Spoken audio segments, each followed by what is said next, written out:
Sometimes I can close my eyes and I can retrace every crack on the floor on the way from my house to my school, because I would walk that every day and I would look at everything, and I don't know why, but I was interested in this stuff. So if I go back today, it's been 20 years, or I think I can remember some of the cracks on the floor.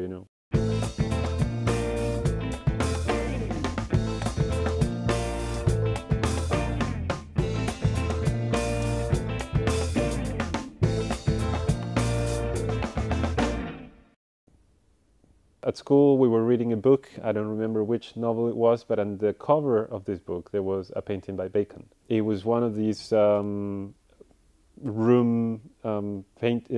of a room where he's portraying a body in front of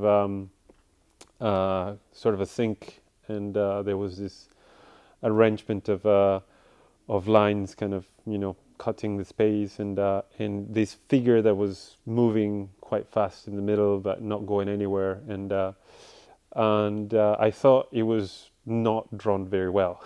In my young mind, I thought that body is not really proportioned. There's something wrong with it. And one day I went to the Museum of Contemporary Art, Sofia, Imber, and I see a painting of the series by Bacon. So and I get there, and of course I have the the connection to the painting and the size, and I understand a bit better.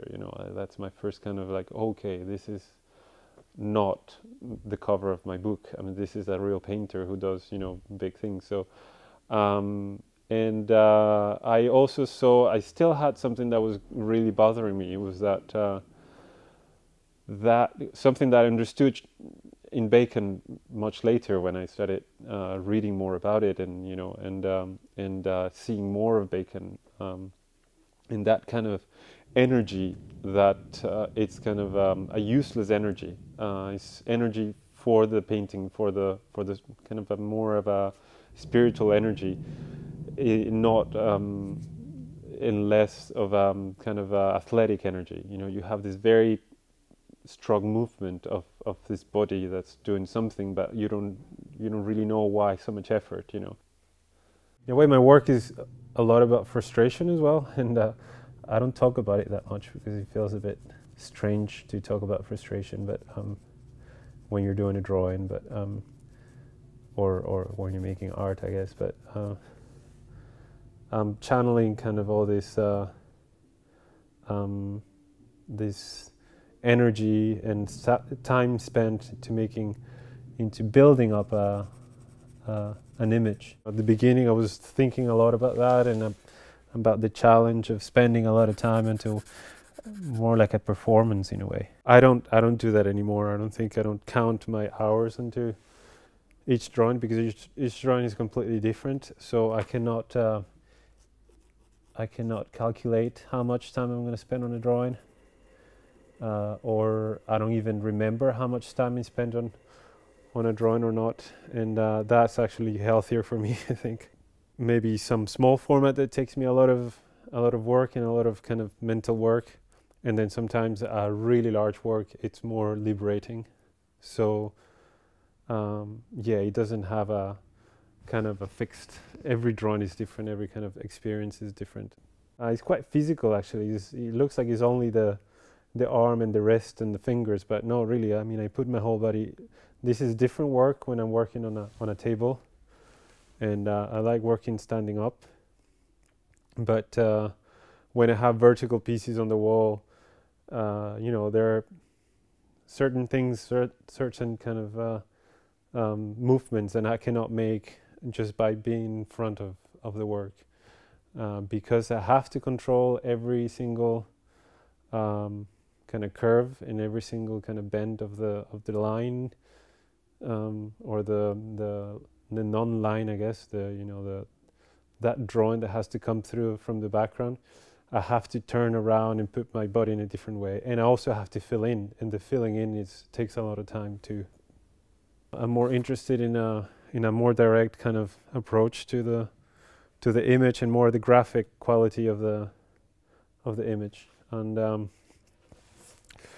to find that, I just go very, very easily. You know, I see a background and I kind of determine the background color where I paint with gouache on the whole surface, and try to make it as close as possible as a surface as paper,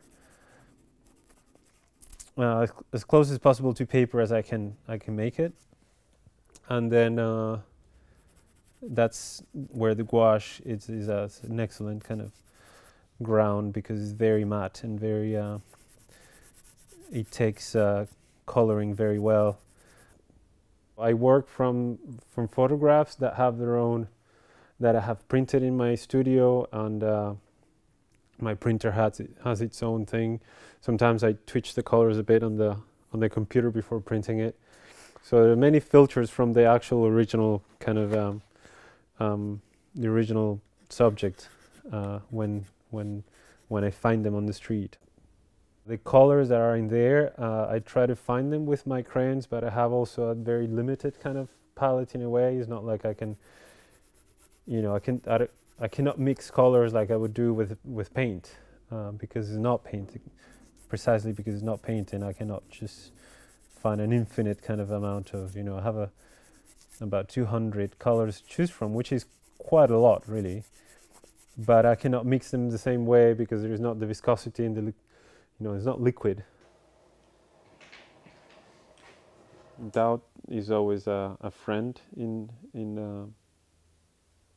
the studio. I'm never afraid of doubting my work, and sometimes I doubt too much, but not about making something. I always start my big paintings, you know, and you know, it's because they're drawn, and sometimes I'm working monumental scale. There are times where I'm thinking I shouldn't have started with this crayon because I'm gonna have to finish it that way. So there is something that when I engage into something, it's not like I can paint over it.